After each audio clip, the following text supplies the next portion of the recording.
Hello guys. Business communication के नए topic में आपका स्वागत है। आज का टॉपिक है business reports, official reports. What is a business and official reports?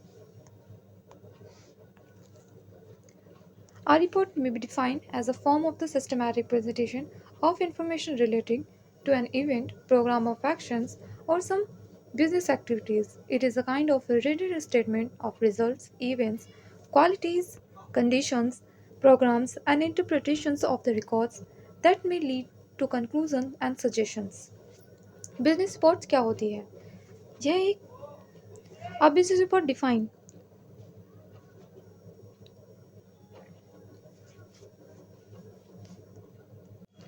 इस रिपोर्ट में बताते हैं बिजनेस एक्टिविटी के बारे में, प्रोग्राम ऑफ एक्शंस के बारे में, रिलेटिंग सम इवेंट्स जो बिजनेस में होने जा रहे हैं उनको पहले से ही ऑफिशियली रिपोर्ट में बताया गया है। It's no it is a kind of written statement of result,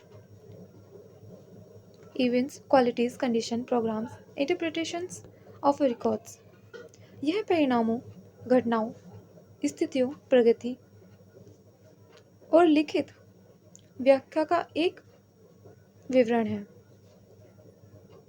records that may lead conclusion and suggestion, जो बताता है और सुझाव देता है। सो बिजनेस रिपोर्ट वह रिपोर्ट है जिसमें business activity, programme of actions and business related events के बारे में बताया गया है। The next topic is kind of reports, business reports. Business report दो प्रकार की होती है, according to functions, according to formality. According to function, कार्यों के अनुसार। The first is informational report, analytical report, research report. Information के आधार पर, एनालिटिक विवरण के आधार पर, रिसर्च के आधार पर। They are the three reports depending on according to functions. And the second is according to formality, औपचारिकता के अनुसार। The first is Saturni report, non-Saturni report, routine report and special reports. वैधानिक रिपोर्ट, गैर वैधानिक report,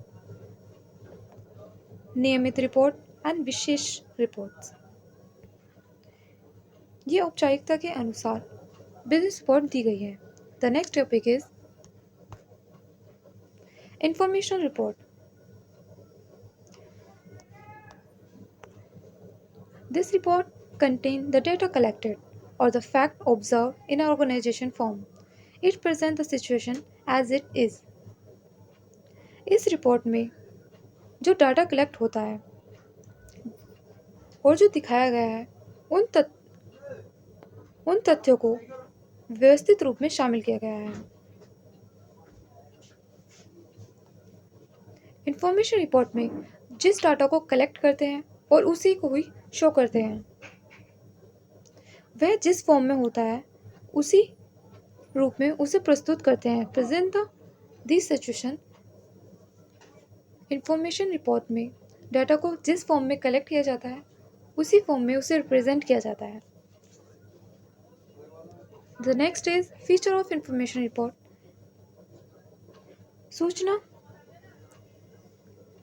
सूचनात्मक report की विशेषताएं। The first is it inform and instruct present information. यह वर्तमान जानकारी को सूचित और निर्देश देता है। The second is reader see the detail of events, activities और द कंडीशंस। रीडर घटनाओं, गतिविधियों और स्थितियों का विवरण देखता है। The third is it has no analysis of the situation, no conclusion and no recommendation. इस स्थिति का कोई विश्लेषण, कोई निष्कर्षण और कोई रिकमेंडेशन नहीं होती। The fourth is it present relevant data required by management to take decision. यह निर्णय लेने के लिए प्रबंध मैनेजमेंट द्वारा आवश्यक डेटा प्रस्तुत करता है। सो इंफॉर्मेशन रिपोर्ट में ये वर्तमान जानकारी प्रस्तुत करता है, रीडर को घटनाओं, गतिविधियों, स्थितियों के बारे में बताता है और इन स्थिति का कोई विश्लेषण, निष्कर्षण और कोई रिकमेंडेशन नहीं होता। प्रेजेंट रिलेवेंट डेटा, यह निर्णय लेने के लिए डेटा मैनेजमेंट को टेक डिसीजन निर्णय लेने के लिए मैनेजमेंट द्वारा डेटा प्रस्तुत करता है। The next topic is importance part of the report. The first is title page. Report के महत्वपूर्ण भाग में क्या क्या इंपॉर्टेंट है। टाइटल पेज, आपका टाइटल पेज कैसा होना चाहिए। मान लीजिए आपकी रिपोर्ट है जिसमें आपका टाइटल एकदम साफ और सुथरा होना चाहिए। टेबल ऑफ कंटेंट, किस बारे में आप उसमें लिखा होना चाहिए। नॉलेजमेंट, साफ सुथरा होना चाहिए कि आप इस विषय पर लिखे रहे हैं। Synthesis and abstract of the summary, साफ शब्दों में और अच्छे प्रोपोजिशंस के रूप में समरी होनी चाहिए। Body of the report, report के मुख्य भाग कौन कौन से होने चाहिए। अपेंडिक्स, छोटा होना चाहिए, ज़्यादा बड़ा नहीं होना चाहिए। लिस्ट ऑफ रेफरेंस, रिपोर्ट के लिए रेफरेंस इज मोस्ट भी इम्पॉर्टेंट। वाई, आपको क्यों लिखा जा रहा है। बिब्लियोग्राफी, लास्ट में is important. Glossary, technical term, index होना चाहिए। Other elements, they are the some important part of the reports. For the example is car, ocean animals and the computer. They are the group of the things. Not particular the names of the cars, the name of the ocean animals, and not to make what is the computer name. Is define the things of the group. The next topic is presentation. What is a presentation? In industry and commerce. Industry और commerce में the term presentation had come to be use to preference in public speaking. शब्द का उपयोग, presentation शब्द का उपयोग सार्वजनिक बोलने की प्राथमिकता में किया जाने लगा। The presentation is generally and occasionally required when launching a new product, starting a training, presenting a new business plans, etc. Thus, presentation require careful presentations, preparations, which is a form occasions with usual use of audio, visual aids, and term work. Presentation का उपयोग industry and commerce में तो होता ही है। इसका use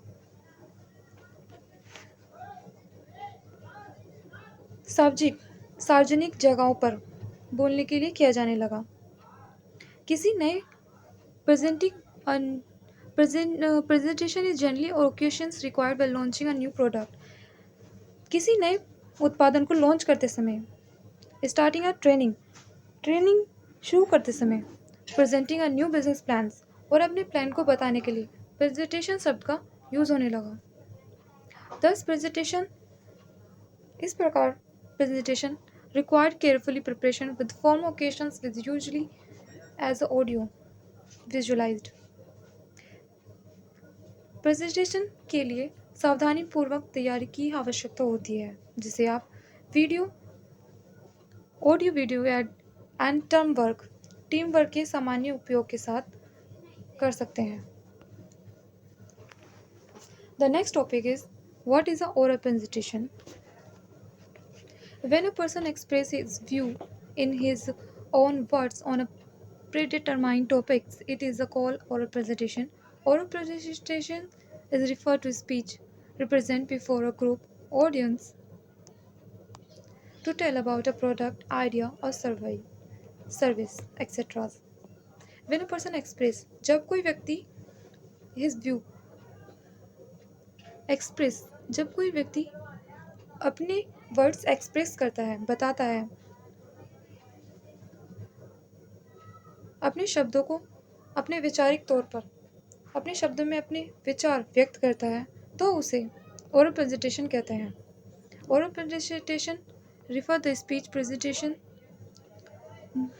oral presentation से तात्पर्य किसी उत्पाद, विचार या सेवा आदि के बारे में बताने के लिए ऑडियंस ऑडियंस को प्रोडक्ट, आइडिया और सर्विस के बारे में बताने से है। So what is a oral presentation? जब कोई व्यक्ति अपने शब्दों में अपने विचारों को व्यक्त करता है, इसे ही ओरल प्रेजेंटेशन कहते हैं। The next topic is they are the some type of presentation. Presentation के टाइप कुछ इस प्रकार हैं। The first is formative presentation. ये सेमिनार में यूज़ किया जाता है। पर्सुएटिव प्रेजेंटेशन, ये एक स्पेसिफिक गोल के लिए यूज़ किया जाता है। गुडविल प्रेजेंटेशन, आफ्टर ये आफ्टर डिनर स्पीच के लिए यूज़ किया जाता है। The fourth is multipurpose presentations, more than one purpose, एक से ज़्यादा पर्पस के लिए मल्टीपर्पज़ प्रेजेंटेशन को यूज़ किया जाता है। सेल्स प्रेजेंटेशन, सेल्स सेल्स बढ़ाने के लिए एक ग्रुप में सेल्स प्रेजेंटेशन को रिप्रेजेंट करते हैं। Political presentation, the seventh is motivational presentation, the eighth is interview presentation. The next topic is essential element of good presentation, introducing yourself। अपना एक अच्छी प्रस्तुति एक अच्छी प्रेजेंटेशन के लिए आवश्यक तत्व निम्न प्रकार हैं। The first is introducing yourself, अपना परिचय अच्छे से दें। The second is inspiration and involvement, प्रेरणा और सहभागिता दिखाएं। The third is background your audience need, अपने दर्शकों की आवश्यकताओं के अनुसार उनसे इंटरेक्ट करें, उनसे बातचीत करें। The fourth is learning experience, सीखने का अनुभव अच्छा होना चाहिए। The fifth is wrap up and closing, अच्छे से बातों को समझें और उन्हें दूसरों को समझाएं। दैट्स अ गुड प्रेजेंटेशन के प्रकार इस प्रकार हैं। The sixth is support for follow thoughts, उनके थॉट्स को फॉलो करें। The next topic is speech. In oral communication, speech is widely adopted tool of communication. Speech is the art through which can we influence peoples and make educate to them with our views, knowledge, feelings, and emotions. Speech are the indispensable part of the business communication. In oral speech क्या है? In oral communication में speech is widely adopted tool of communication. Speech संचार का वह व्यापक रूप है। Speech is the art through, speech एक कला है which are can be influently people and make educate them with other views, जिसके माध्यम से हम लोगों को प्रभावित करते हैं और उन्हें अपने विचारों, ज्ञान, भावनाओं, संवेदनाओं से परिचित कराते हैं। Speeches are the indisciplinable part of the business communication. Speech व्यावसायिक संचार का अपरिहार्य हिस्सा है। स्पीच एक स्पीच एक कला है जिसके माध्यम से हम लोगों को प्रभावित करते हैं, उनके विचारों, ज्ञान, भावनाओं, संवेदनाओं से परिचित होते हैं और उनको अपने बारे में बताते हैं। The next topic is there are some character of good speech. अच्छे भाषण के कैरेक्टरिस्टिक कुछ इस प्रकार हैं। The first is keep the speech is brief as possible, भाषा को संक्षिप्त रखें, छोटा रखें। यूज़ ओनली एक्यूरेट मटेरियल, जिसकी ज़रूरत हो सिर्फ उतना ही यूज़ करें शब्दों को। The third is adoptive your material to audience, the occasions and the speakers, अपनी सामग्री को दर्शकों, अवसर और वक्ता के अनुरूप ढालें। जो वो सुनना चाहते हैं उन्हीं को अपने शब्दों में अच्छे से बोलें। The fourth is create anticipations with your word, अपने शब्दों को नए वर्ड के रूप में क्रिएट करें। यही एक अच्छे भाषण के लक्षण है। The next topic is group presentation. Group presentation. When more than one speaker present their view on a pre-decided topic to audience, it's termed as a group presentation. Group presentation mainly occur in meetings, seminars, and conference. So, when more than one speaker present their view, जब एक से अधिक speaker किसी किसी विषय पर अपने विचारों दर्शकों के सामने रखता है तो उसे ग्रुप प्रेजेंटेशन कहते हैं। ग्रुप प्रेजेंटेशन में लियोक्योर मीटिंग। सामूहिक ग्रुप प्रेजेंटेशन में मुख्य मीटिंग, सेमिनार्स, कॉन्फ्रेंस, सम्मेलनों आदि में की जाती है। The second is drafting. Process of preparing rough format of letter, circular and note before giving them final touch of the known as the drafting. Rough drafting is any letter, information, or circulars is done before sending them to higher authorities. Process of preparing rough format of letter.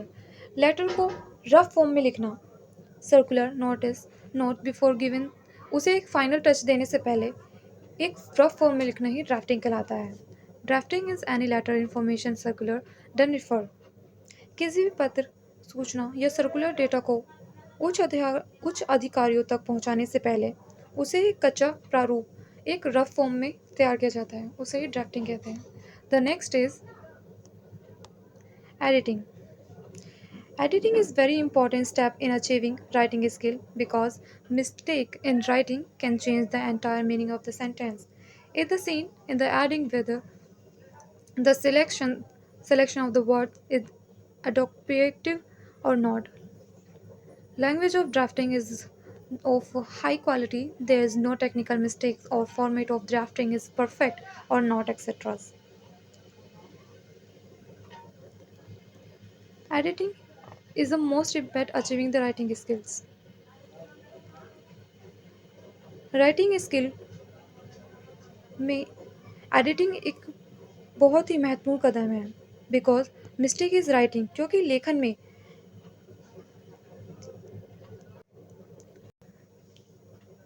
क्योंकि यदि लेखन में writing में कोई गलती हुई तो वह पूरे वाक्य का अर्थ बदल सकता है। It's in the editing where. संपादन में यह देखा गया है कि शब्दों का चयन उचित है या नहीं, ड्राफ्टिंग की भाषा का उच्च गुणवत्ता वाली है या नहीं, कोई तकनीकी गलती है या नहीं, ड्राफ्टिंग का प्रारूप सही तरीके से किया गया है या नहीं, यही एडिटिंग कहलाता है। यदि रिपोर्ट में कुछ गलत हो जाता है तो उससे पहले ही ठीक कर दें, इसे ही एडिटिंग कहलाता है। The next topic is resume. A resume is a written summary of one educational qualification and experience. किसी एजुकेशनल योग्यता और अनुभव का लिखित सारांश है resume. It is a method of presenting thought which as candidate present their life achievement, personal details and academic qualification to possible employees. It is a method, यह एक विधि है जिसके माध्यम से एक उम्मीदवार अपने जीवन की उपलब्धियां, व्यक्तिगत विवरण और एजुकेशनल को बताता है। This resume provide maximum information about the candidate in the impressive way. Resume provide करता है ज़्यादा से ज़्यादा इंफॉर्मेशन अबाउट कैंडिडेट के बारे में, अधिक से अधिक जानकारी प्राप्त करवाता है। सो रेज्यूम कैंडिडेट के बारे में, उसके हाईली एजुकेशन के बारे में बताएं, उसके एक्सपीरियंस के पर्सनल एक्सपीरियंस के बारे में बताता है, पर्सनल डिटेल के बारे में बताता है, एकेडमिक क्वालिफिकेशन के बारे में बताता है। यही रेज्यूम में बताया गया है। ऐसे ही वीडियो को देखने के लिए चैनल को लाइक करें, शेयर करें, सब्सक्राइब करें। Thank you.